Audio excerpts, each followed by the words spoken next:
ఏంటిది మరి 2019లో కూడా మరి ఈవీఎంలు ట్యాంపరింగ్ అని చెప్పి మేము అనుకోవాలి. అప్పుడు ఏంటంటే నువ్వు ఓడిపోయావు, ఏం చేయాలంటే ప్రజల తీర్పుని స్వాగతించాలి. ఎక్కడైనా సరే ఇప్పుడు చంద్రబాబు నాయుడు గారు కానీ, రాజశేఖర రెడ్డి గారు కానీ, ఎన్టీ రామారావు గారు కానీ వీళ్ళందరూ ఎలక్షన్ రిజల్ట్ రాగానే వాళ్ళు ఏం చెప్పేవారు, ఇది ప్రజా తీర్పు, ప్రజల తీర్పుని మేము శిరసావహిస్తున్నాం, సో దీని మీద అనుమానాలు ఏమి లేవు, ప్రజలు మమ్మల్ని వద్దనుకున్నారు అని చెప్పి ఉంటే ఉందాగా అరే బ్రహ్మాండంగా మాట్లాడాడు అనేవారు.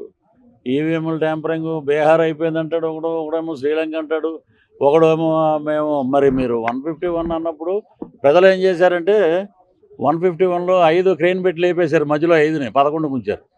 సో ఇకనైనా వాళ్ళు నిర్మాణాత్మక ప్రతిపక్ష పాత్ర పోషించడానికి 18 కూడా లేవు. సో అటు పాలకపక్షమైనా ప్రతిపక్షమైనా మా పవన్ కళ్యాణ్ గారే ఒక అద్భుతమైన పరిపాలనకి నాంది పలికింది. అటు కూటమిలో ఈ రాష్ట్ర చరిత్రలో కానీ దేశ చరిత్రలో కూడా ఒక ముఖ్యమంత్రి ఫోటో ఉంటుంది పంచాయతీరాజ్ శాఖల్లో కానీ ప్రభుత్వ ఆఫీసుల్లో కానీ. ఈ రోజున ఒక పక్కన చంద్రబాబు నాయుడు గారు సీఎం, ఓ పక్కన పవన్ కళ్యాణ్ గారు డిప్యూటీ సీఎం, 2 ఫోటోలు ప్రతి ఆఫీసుల్లో ఉంటున్నాయి. ఇది ఒక శుభ పరిణామం. రాష్ట్రంలో కార్యకర్తలందరూ బ్రహ్మాండంగా మేము అద్భుతమైన ఏదైతే అనుకున్నామో దానికే మహిళలు అలాగే అన్ని కుల మతాలకు అతీతంగా మేము ఓట్లు ఇచ్చాం, దాని ప్రకారంగా పరిపాలన ఉంటుందని చెప్పి అందరూ ఆనందంలో ఉన్నారు.